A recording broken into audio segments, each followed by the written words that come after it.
Welcome to my channel. ఈరోజు జొన్న పిండితో ఎటువంటి ఐటమ్స్ చేసుకోవాలో తెలుసుకుందాం. నేను జొన్న పిండితో ఇలా దోశ ప్రిపేర్ చేశానండి, అలాగే ఇడ్లీలు ప్రిపేర్ చేశాను, అలాగే ఊతప్పం ప్రిపేర్ చేశాను.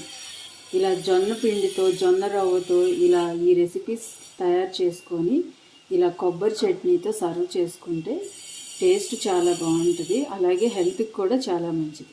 కొబ్బరి చట్నీ ఇలా గ్రీన్ కలర్లో ఉందనుకుంటున్నారా? దీనిలో కాస్త కరివేపాకు వేసి మిక్సీ వేసానండి కొబ్బరిలో, అందుకే ఇది ఇలా గ్రీన్ కలర్లో వచ్చింది.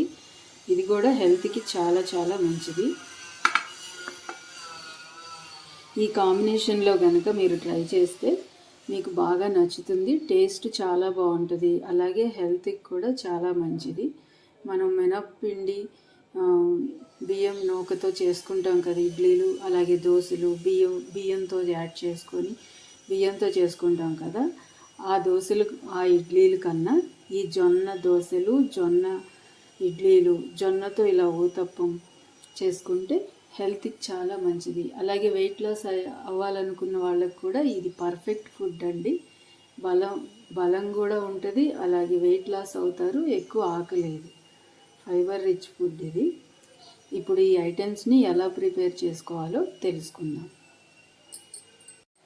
ఇప్పుడు జొన్న పిండితో దోశ వేసుకుందామండి. ఈ జొన్న పిండి దోశ కోసం ఇలా పిండిని తయారు చేసుకోవాలి. సేమ్ మనం దోశ పిండికి ఎలా తయారు చేసుకుంటామో అలాగే ఈ జొన్న దోశకి కూడా అలాగే పిండిని తయారు చేసుకోవాలి. 1 కప్పు మినప్పప్పు తీసుకొని 3 కప్పులు జొన్నలు యాడ్ చేసుకోవాలి. మీ దగ్గర జొన్నలు లేకపోతే జొన్న పిండి అయినా యాడ్ చేసుకోవచ్చు. జొన్న పిండి మిల్లులో ఆడిస్తారు, అలాగే మార్కెట్లో కూడా దొరుకుతాయి కదా. బియ్యం బదులు మనం జొన్న పిండిని యాడ్ చేసుకొని ఒక రాత్రి అంతా బయట పెట్టుకొని పులియబెట్టుకొని ఇలా నెక్స్ట్ డే ఇలా దోశని వేసుకోవచ్చండి. దోశ పిండిలో మనం జీలకర్ర ఉప్పు ఎలా యాడ్ చేస్తామో అలాగే యాడ్ చేసుకొని ఈ దోశని వేసుకోవచ్చు, జొన్న దోశ. ఇప్పుడు దోశ వేసుకుందాం. ఇలా స్టవ్ ఆన్ చేసుకొని మీడియం ఫ్లేమ్లో పెట్టుకొని దోశను యాడ్ చేసుకున్నాం. ఇలా దోశ వేసుకోవాలండి. ఇలా వేసుకొని ఆయిల్ యాడ్ చేద్దాం. సేమ్ మినప దోశ ఎలా చేసుకుంటామో అలాగే దాంట్లో బియ్యం యాడ్ చేస్తాం కదా మనం. బియ్యానికి బదులు జొన్నలు యాడ్ చేయాలి. దీంట్లో జొన్నల్ని రాత్రి అంతా నానబెట్టేసి వాటిని మిక్సీ వేసుకోవచ్చు. ఒకవేళ మీ దగ్గర జొన్నలు లేకపోతే జొన్న పిండినైనా యాడ్ చేసుకోవచ్చు. 1 కప్పు మినప్పప్పుకి 3 కప్పులు జొన్నలు యాడ్ చేయాలి, లేదా జొన్న పిండి యాడ్ చేయాలి.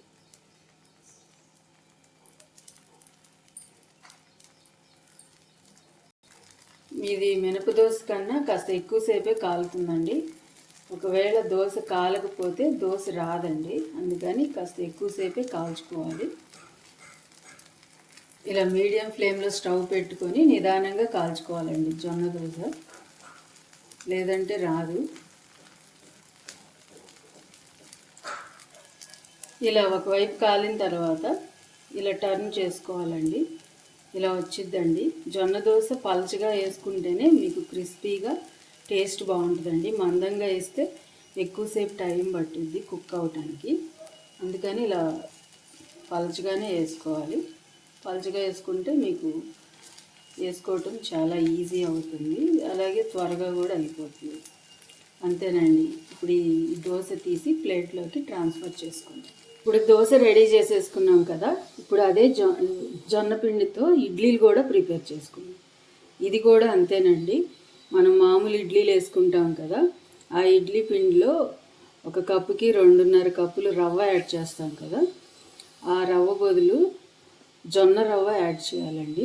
ఇది మార్కెట్లో అయినా దొరుకుతుంది, లేకపోతే జొన్నలు తీసుకెళ్ళి మిల్లులో ఆడిస్తే జొన్న రవ్వ ఆడిచ్చి ఇస్తారు. ఇది కూడా అంతే. ఇప్పుడు ఈ పిండిని ఇలా తయారు చేసుకొని ముందు రోజే నెక్స్ట్ డే వేసుకోవాలండి. బయట ఉంచుకొని పులుస్తుంది కదా.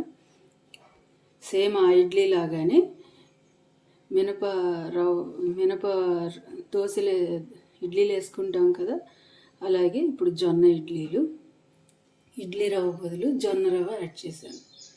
సేమ్ అయ్యే కొలతలండి. ఇప్పుడు ఇడ్లీని ప్రిపేర్ చేసుకుందాం. ఇలా ఇడ్లీ ప్లేట్లో ఇడ్లీలు వేసుకొని ఇప్పుడు ఇడ్లీ పాత్రలో పెట్టుకొని మీడియం ఫ్లేమ్లో ఒక 10 నిమిషాలు ఉడికించుకుందామండి. ఇలా 10 నిమిషాలు ఉడికిన తర్వాత ఇడ్లీలు ఉడికిపోయినాయండి, రెడీ అయిపోయినాయి. ఇప్పుడు ఇవి తీసి ప్లేట్లోకి ట్రాన్స్ఫర్ చేసుకుందాం. ఇలా చక్కగా వస్తాయండి, సేమ్ ఇడ్లీలానే ఉంటాయి. టేస్ట్ కూడా చాలా బాగుంటుంది అండ్ హెల్దీ ఇడ్లీ. ముఖ్యంగా పిల్లలకి ఇది చాలా మంచిదండి, చాలా హెల్దీ ఫుడ్ ఇది. మామూలు ఇడ్లీల కన్నా ఈ ఇడ్లీలు చాలా హెల్త్కి మంచిది. ఇలా ప్లేట్లోకి ట్రాన్స్ఫర్ చేసుకున్నాను. ఇప్పుడు నెక్స్ట్ ఐటెంకి వెళ్ళిపోదాం. ఇప్పుడు అదే ఇడ్లీ పిండితో మనం ఊతప్పం లాగా కూడా చేసుకోవచ్చు. పాతకాలంలో దిబ్బ రొట్టె అనేవాళ్ళు కదా, అలా దిబ్బ రొట్టె లాగా కూడా వేసుకోవచ్చండి. అది కూడా టేస్ట్ చాలా బాగుంటుంది. ఇప్పుడు ఆ దిబ్బ రొట్టెని ప్రిపేర్ చేసుకుందాం. ఇలా పొయ్యి మీద పాన్ పెట్టుకొని దిబ్బ రొట్టెని వేసుకుందామండి. ఊతప్పం అంటే కాస్త మందంగానే వేసుకుంటారు కదా, అలా మనం ఇప్పుడు మందంగానే వేసుకున్నాం. ఇది కూడా టేస్ట్ చాలా బాగుంటుంది, క్రిస్పీగా వస్తుంది.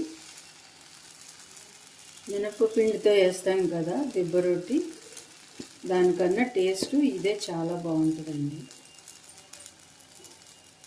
ఇలా స్ప్రెడ్ చేసుకున్నాం కదా. మీకు ఇష్టమైతే దీంట్లో ఉల్లిపాయలు, పచ్చిమిరకాయలు కూడా యాడ్ చేసుకోవచ్చు. నేను అవేవి యాడ్ చేయకుండా వేస్తున్నాను. ఇప్పుడు ఆయిల్ యాడ్ చేద్దాం. స్టవ్ మీడియం ఫ్లేమ్లో పెట్టుకోండి, అప్పుడు బాగా ఉడికి బాగా కాలుతుందండి. హై ఫ్లేమ్లో పెడితే మాడిపోతుంది, అలాగే ఉడకదు, పిండిగా వస్తుంది. మీకు తెలిసే ఉంటుంది, తెలియని వాళ్ళకి చెప్తున్నాను. ఇలా బజ్జాలు పడేంత వరకు ఉంచాలండి. ఇప్పుడు ఇలా బజ్జాల్లాగా పడింది కదా, ఇటు సైడ్ కాలిపోయింది. ఇప్పుడు టర్న్ చేసుకుందాం, నిదానంగా చేసుకోవాలి. ఇలా టర్న్ చేసుకొని ఇంకా ఆయిల్ యాడ్ చేయాలి.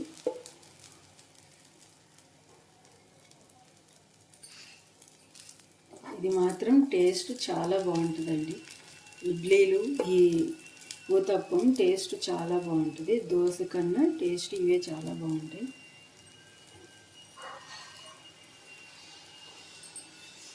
ఇప్పుడు రెండో వైపు కూడా బాగా ఫ్రై అయిపోయిందండి. ఇలా టర్న్ చేసుకుందాం. ఇప్పుడు స్టవ్ ఆఫ్ చేసేసి ప్లేట్లోకి ట్రాన్స్ఫర్ చేసుకుందాం.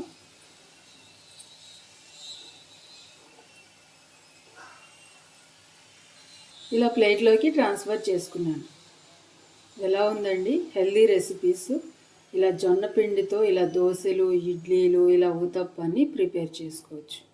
ఇలా ఊతప్పం చేసుకుందాం, అలాగే దోశ ప్రిపేర్ చేసుకుందాం, అలాగే జొన్న రవ్వతో ఇలా ఇడ్లీలు కూడా ప్రిపేర్ చేసుకుందాం. నచ్చితే మీరు కూడా ట్రై చేసి ఎలా ఉందో కామెంట్ చేయండి. అలాగే లైక్ చేయండి, షేర్ చేయండి, సబ్స్క్రైబ్ చేసుకోండి. Thanks for watching.